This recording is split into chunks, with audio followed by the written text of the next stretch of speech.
नमस्कार, मैं प्रिया। आज है 16 नवंबर। चले जानते हैं बिहार की 25 बड़ी खबरों को। टीएमसी में नौकरी पाने का मिला सुनहरा मौका। नौकरी की तलाश कर रहे उम्मीदवारों के लिए अहम सूचना। टाटा मेमोरियल सेंटर मुंबई ने भारतीय नागरिकों से डिस्पेंसरी परचेज ऑफिसर समेत कई पदों के लिए योग्य उम्मीदवारों से ऑनलाइन आवेदन आमंत्रित किए। इच्छुक और योग्य उम्मीदवार टीएमसी की आधिकारिक वेबसाइट tmc.gov.in पर करियर सेक्शन पर भर्ती के नोटिफिकेशन की जानकारी ले सकते हैं। इच्छुक उम्मीदवार 20 नवंबर 2020 तक टीएमसी की वेबसाइट पर जाकर ऑनलाइन आवेदन कर सकते हैं। आपको बता दें, योग्य उम्मीदवार का चयन लिखित परीक्षा या साक्षात्कार के आधार पर किया जाएगा। आज नीतीश कुमार लेंगे मुख्यमंत्री पद की शपथ। मुख्यमंत्री पद के चेहरे पर मुहर लग गई है। मिली जानकारी के अनुसार मुख्यमंत्री के रूप में एक बार फिर से नीतीश कुमार ही बिहार की जनता की सेवा करने वाले हैं। मिली जानकारी के अनुसार नीतीश कुमार 7वीं बार मुख्यमंत्री के तौर पर शपथ लेंगे। आज वो सीएम के तौर पर शपथ लेने वाले हैं। बिहार में नीतीश कुमार को एनडीए के नेता के रूप में चुन लिया गया है। इसकी आधिकारिक घोषणा राजनाथ सिंह ने कर दी है। कुछ मंत्री भी उनके साथ शपथ लेंगे। इसके अलावा राजभवन की सुरक्षा कड़ी कर दी गई है। वहीं उप मुख्यमंत्री के पद पर अभी भी संशय की स्थिति बरकरार है। आपको बता दें, बिहार विधानसभा चुनाव परिणाम आने के बाद सरकार गठन की कवायद तेज हो गई है, जिसके बाद बीते दिन मुख्यमंत्री नीतीश कुमार के सरकारी आवास पर बैठक का आयोजन करवाया गया था। अररिया के रेप्लिका स्तूप में आपको देखने को मिलेगा बहुत कुछ खास। रेप्लिका स्तूप यह अररिया जिला मुख्यालय से 15 किलोमीटर दूर मनिकपुर के पास स्थित है, जो फोर्ब्सगंज की ओर जाता है। इनके अलावा भी यहाँ पर कई महत्वपूर्ण मंदिर मौजूद है जिनका भ्रमण किया जा सकता है, जैसे 6 मंजिला काली मंदिर, गिदवास में माता आसावर मंदिर, अररिया के प्राचीन ठाकुरबाड़ी में शहर के केंद्र में स्थित भगवान शिव का मंदिर, मुस्लिम के लिए जामा मस्जिद है और क्यूबा मस्जिद शहर के प्रसिद्ध मस्जिदों में से एक है। बिहार में कोरोना के मिले 500 से कम मामले। बिहार में कोरोना प्रभावितों की रफ्तार धीमी हो गई है। हालांकि हर रोज पॉजिटिव मरीजों की संख्या बढ़ रही है। स्वास्थ्य विभाग की तरफ से बीते दिन के पिछले 24 घंटे में जारी किए गए आंकड़ों के अनुसार बिहार में बीते 24 घंटे में कुल मिलाकर 247 नए मामले मिले हैं, जिसके बाद प्रभावितों की संख्या बढ़कर 2,26,916 पर पहुंच गई है। जिसके बाद राजधानी पटना में काफी दिनों बाद 100 से कम मामले सामने आए हैं। मिली जानकारी के अनुसार राजधानी पटना में 89 नए मामलों की पुष्टि हुई है। वहीं सुपौल में 23 मामले सामने आए हैं। बिहारी पहचान में आज हम बात करेंगे शिव पूजन सहाय की। शिव पूजन सहाय का जन्म 9 अगस्त 1893 को भोजपुर जिले के उनवास गांव में एक मध्य वर्ग के कायस्थ भूमि के मालिक परिवार में हुआ था। उनका बचपन का नाम भोलानाथ था। आचार्य शिव पूजन महाय एक प्रख्यात हिंदी उपन्यासकार, संपादक और गद्य लेखक थे। उनके अपने कामों को परिषद द्वारा शिव पूजन रचनावली के 4 संस्करणों में संकलित और प्रकाशित किया गया था। बाद में उनके संपूर्ण कार्यों को उनके पुत्र मंगल मूर्ति ने 10 संस्करणों में शिव पूजन सहाय साहित्य के रूप में संपादित और प्रकाशित किया। उन्हें कई स्मारक ग्रंथ के संपादक के लिए 1960 में पद्म भूषण से सम्मानित किया गया था। भारत के इतिहास में आज की तारीख कई कारणों से है दर्ज। भारत के इतिहास में 16 नवंबर की तारीख कई कारणों से दर्ज है, जिसके तहत आज ही के दिन 1846 में उर्दू के मशहूर शायर अकबर इलाहाबादी का जन्म उत्तर प्रदेश के इलाहाबाद जिले के निकट बारा में हुआ था। 1930 में मिहिर सेन का जन्म आज ही के दिन हुआ था। 1973 में भारतीय खिलाड़ी पुल्लेला गोपीचंद का जन्म आज ही के दिन हुआ था। 1996 में मदर टेरेसा को मानद अमेरिकी नागरिकता प्राप्त हुई थी। भाई बहनों का पवित्र त्योहार भैया दूज आज। भाई बहनों का पवित्र त्योहार भैया दूज आज मनाया जाएगा। भाई दूज का पर्व 16 नवंबर सोमवार को रहेगा और इसी दिन समय 9:11 के बाद बहनें श्रापण की परंपरा का निर्वहन भी करेंगी। पौराणिक मान्यता के अनुसार इस दिन यमुना ने अपने भाई यम को अपने घर भोजन कराया था तथा इस अवसर पर यमलोक में उत्सव भी हुआ था। इस दिन बहन के द्वारा अपने भाइयों को श्रापने की परंपरा है और पुनः बहनें अपने जिह्वा पर रेंगनी के कांटों को चुभाती है। ऐसी मान्यता है कि इस दिन बहन का श्राप भाइयों के लिए आशीर्वाद होता है।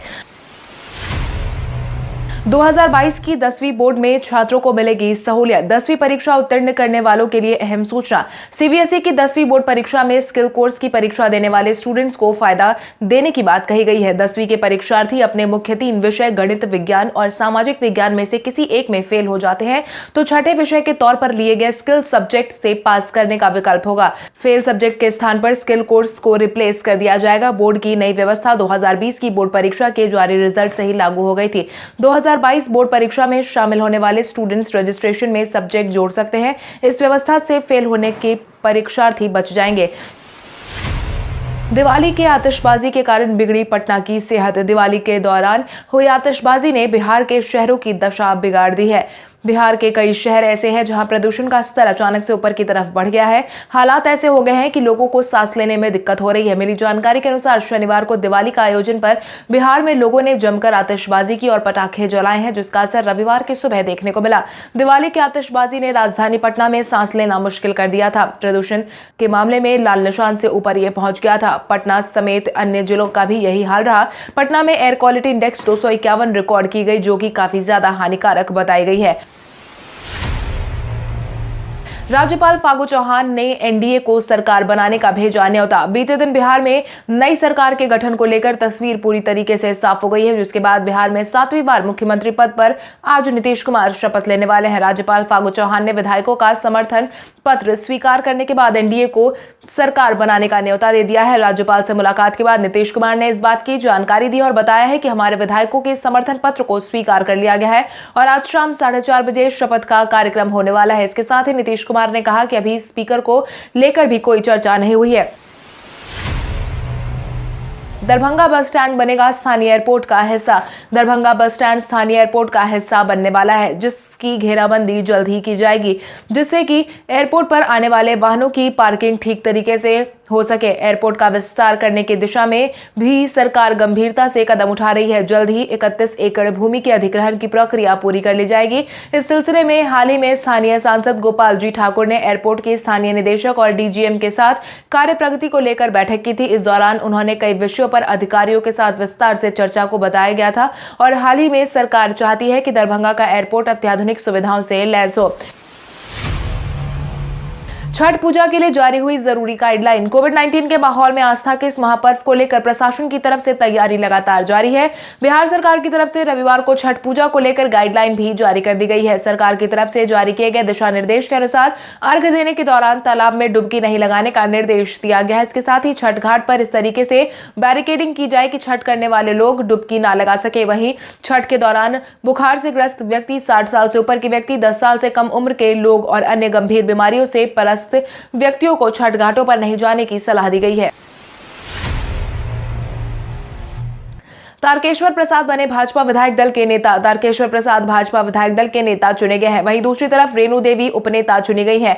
इसके साथ ही भाजपा विधानमंडल दल का नेता उप मुख्यमंत्री रहे सुशील मोदी को बनाया गया है। तारकेश्वर प्रसाद कटिहार से विधायक है, जबकि रेणु देवी बेतिया से चुनी गई है। इसके साथ ही आज बिहार में 7वीं बार नीतीश कुमार मुख्यमंत्री पद की शपथ लेंगे। इसका औपचारिक ऐलान रक्षा मंत्री राजनाथ सिंह ने कर दिया था। उनके साथ 2 अन्य मंत्री भी शपथ लेने वाले हैं।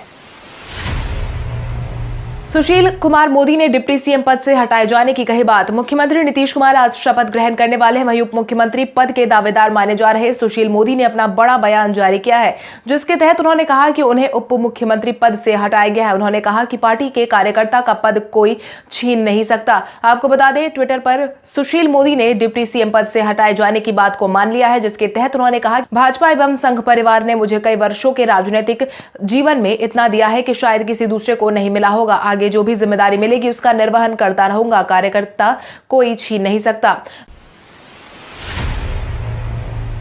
बिहार विधानसभा चुनाव के दौरान 160 टन बायोमेडिकल वेस्ट निकला। कोविड-19 के माहौल के बीच हाल ही में हुए विधानसभा चुनाव के दौरान मतदान कर्मियों और मतदाताओं की तरफ से इस्तेमाल किए गए दस्ताने, फेस मास्क और सैनिटाइजर की बोतलों के रूप में लगभग 160 टन बायो मेडिकल वेस्ट उत्पन्न हुआ है। राज्य के चुनाव अधिकारियों ने इस बात की जानकारी दी है। बिहार विधानसभा चुनाव के दौरान सुरक्षा सुनिश्चित करने के लिए आयोग ने 18 lakh face shield, 70 lakh face mask, 5.4 lakh दस्तानों की खरीदारी की थी। इसके साथ ही मतदाताओं के लिए वन टाइम पॉलिथीन के 21 करोड़ दस्ताने खरीदे गए थे। सैनिटाइजर की कुल 29 लाख बोतलें खरीदी गई थी। हालांकि चुनाव आयोग ने साफ कहा है कि सभी जिलों में उसकी जैव चिकित्सा अपशिष्ट निपटान एजेंसी है, जिसके लिए उन्होंने बीएमडब्ल्यू श्रमिकों को नियुक्त किया है।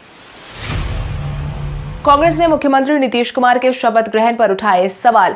बिहार में नीतीश कुमार के एनडीए सरकार के गठन का दावा पेश किए जाने के बाद कांग्रेस ने तंज कसा है, जिसके तहत कांग्रेस सांसद अखिलेश सिंह ने अपना बयान जारी करते हुए कहा है कि बिहार में जिस तरह का मैंडेट फिलहाल नीतीश कुमार के खिलाफ गया है। अखिलेश सिंह ने बताया कि पिछले चुनाव में नीतीश कुमार की अगुवाई वाले जदयू को कम सीटें आई थी और वो भी विपक्ष के तौर पर नहीं। कांग्रेस नेता अखिलेश सिंह ने अपना बयान जारी करते हुए कहा है कि नीतीश कुमार का अभी तक ये कहते आए हैं कि वो साफ छवि के व्यक्ति है, पर इस बार ऐसा लग रहा है कि वो भाजपा के दबाव में मुख्यमंत्री बन रहे हैं। नीतीश कुमार ने कहा भी था कि वो मुख्यमंत्री नहीं बनना चाहते हैं। शाहनवाज हुसैन ने बिहार में एनडीए सरकार के पूरे 5 साल चलने की कही बात। पूर्व केंद्रीय मंत्री और भारतीय जनता पार्टी के राष्ट्रीय प्रवक्ता शाहनवाज हुसैन ने सरकार को लेकर अपना बयान जारी किया है, जिसके तहत उन्होंने कहा कि नीतीश कुमार 7वीं बार मुख्यमंत्री पद के लिए शपथ लेने वाले हैं। वो फिर से बिहार के मुख्यमंत्री बनने जा रहे हैं। केंद्र और बिहार दोनों जगह एनडीए की सरकार बनने वाली है। उन्होंने अपना बयान जारी करते हुए कहा कि प्रधानमंत्री नरेंद्र मोदी पर विश्वास करके बिहार की जनता ने एनडीए को बहुमत दिया है। बिहार में एनडीए की सरकार पूरे 5 साल चलेगी। बिहार तेजी से तरक्की की राह पर चल रहा है। डबल इंजन की सरकार रहेगी और तेजी से बिहार का विकास होता रहेगा। केंद्र सरकार का हर संभव सहयोग पहले की तरह इस बार भी बिहार के पक्ष में होगा। उप मुख्यमंत्री की कुर्सी नहीं मिलने पर गिरिराज सिंह ने सुशील मोदी को दी सलाह। भाजपा विधायक दल की बैठक में तारकेश्वर प्रसाद को विधायक दल का नेता चुन लिया गया है, जिसके बाद सुशील मोदी को उप मुख्यमंत्री की कुर्सी नहीं दी गई है, जिस पर उन्होंने इमोशनल ट्वीट जारी किया था। जिसके बाद अब केंद्रीय मंत्री गिरिराज सिंह ने मोदी को सलाह दी है, जिसके तहत उन्होंने कहा कि पद से कोई छोटा बड़ा नहीं होता है। सुशील मोदी की तरफ से जारी किए गए ट्वीट के बाद केंद्रीय मंत्री गिरिराज सिंह ने उनके ट्वीट को रीट्वीट किया और कहा कि आदरणीय सुशील जी, आप नेता है, उप मुख्यमंत्री का पद आपके पास था, आगे भी आप भाजपा के नेता रहेंगे। पद से कोई छोटा बड़ा नहीं होता। बिहार में चुनाव के दौरान अच्छे प्रदर्शन से खुश है वाम दल। पटना में भाकपा माले ने चुनाव परिणाम के बाद पहली बार प्रेस कॉन्फ्रेंस का आयोजन किया था, जिसमें माले महासचिव दीपांकर भट्टाचार्य ने बिहार की जनता का धन्यवाद दिया है। साथ ही बिहार में अपने प्रदर्शन पर खुशी जताई है, जिसके तहत उन्होंने कहा कि जनता के अंदर बदलाव का जबरदस्त संकल्प था। सरकार को बदलने के लिए बिहार की जनता और खासकर मतदाताओं की नई पीढ़ी का आक्रोश पूरे चुनाव में देखने को मिला। भाजपा जदयू की लाख कोशिशों के बावजूद बेरोजगारी, प्रवासी मजदूरों के मुद्दे, स्कीम वर्कर और शिक्षकों के स्थायीकरण आदि सवाल चुनाव के केंद्र में रहे। इस बार जनता ने चुनाव का एजेंडा सेट कर लिया है, लेकिन आज की तारीख में इतना मजबूत विपक्ष कहीं नहीं दिखेगा। राहुल गांधी के अध्यक्ष बनने के सवाल पर कांग्रेस महासचिव तारिक अनवर ने दी अपनी प्रतिक्रिया। बिहार विधानसभा चुनाव परिणाम आने के बाद कांग्रेस आत्मचिंतन में जुट गई है। वहीं कांग्रेस महासचिव तारिक अनवर ने अध्यक्ष को लेकर अहम बयान जारी किया है, जिसके तहत उन्होंने कहा कि राहुल जी को लेकर कोई विवाद नहीं है, उन्हें तैयार होना है। हमें राहुल जी की तारीफ करनी होगी कि उन्होंने हार की जिम्मेदारी ली। ऐसे नेता कम होते हैं। राज्य में गठबंधन को अंतिम रूप देने में विलंब से नुकसान हुआ है। इतना ही नहीं, उन्होंने यह भी कहा कि हमें उम्मीद थी कि कांग्रेस 70 सीट पर मैदान में उतरी है तो कम से कम 50% सीट जीतेगी।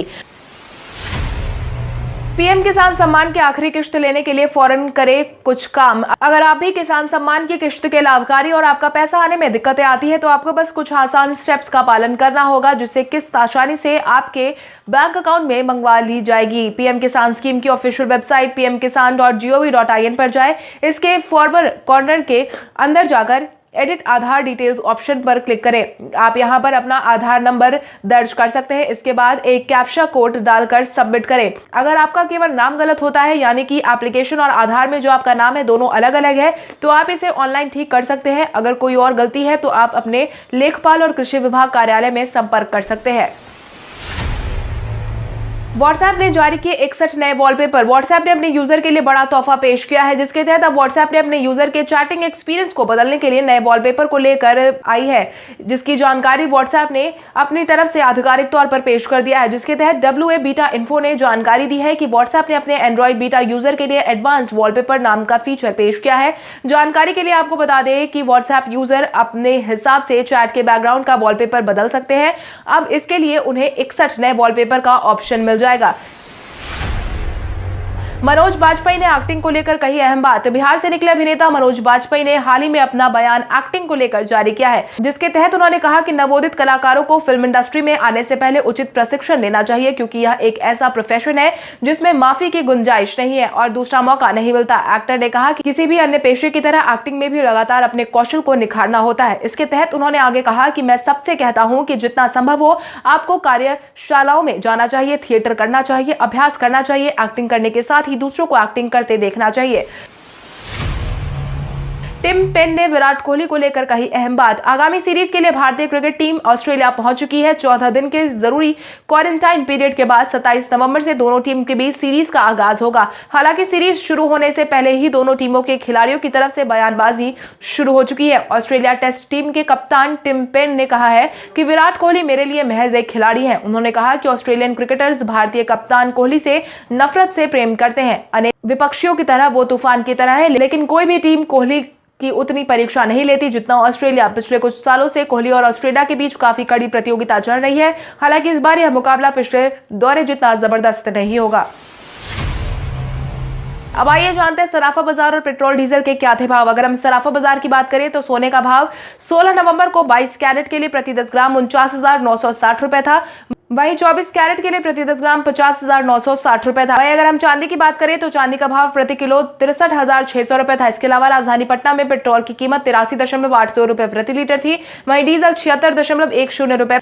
कल हमारे द्वारा पूछे गए सवाल का जवाब आप में से बहुत सारे यूजर ने हमें कमेंट करके दिया था, उसके लिए आपका बहुत बहुत धन्यवाद। आप में से जिन यूजर का कमेंट हमें अच्छा लगा है उनके नाम है पूजा कुमारी, ऑफिशियल नितेश कुशवाहा, अमरजीत कुमार, सौरभ शर्मा, राजू कुमार, आदित्य राज, राजकुमार, ऋषभ कुमार, मनीष कुमार, राकेश कुमार, विकास कुमार, धीरज कुमार, संजीव प्रिंसिपल, कल्पना प्रियदर्शनी, दिनेश कुमार, नीरज कुमार, सोनू पासवान, शाहबुद्दीन अंसारी, अनिल कुमार। इसके अलावा हमारी टीम को और भी लोगों के जवाब अच्छे लगे हैं, मगर समय के अभाव के कारण हम उनका नाम नहीं ले पाए। लेकिन आप हमारे सवालों का जवाब देते रहे, हम कल आपका नाम लेने की पूरी कोशिश करेंगे। तो चलिए बढ़ते हैं आज के सवाल की ओर। आज का सवाल कुछ इस प्रकार है, आपके अनुसार नीतीश कुमार का बतौर मुख्यमंत्री शपथ ग्रहण करवाने और उप मुख्यमंत्री से सुशील मोदी को हटाने के फैसले पर आपकी क्या राय है? अपने जवाब हमें कमेंट करके जरूर बताएं। इसके साथ ही आज के लिए बस इतना ही। अगर आप ये वीडियो हमारा YouTube पर देख रहे हो तो हमारे चैनल को सब्सक्राइब करें और बेल आइकॉन दबाना ना भूलें। और अगर आप ये वीडियो हमारा Facebook पर देख रहे हैं तो इस वीडियो को लाइक करें और ज्यादा से ज्यादा शेयर करें। धन्यवाद।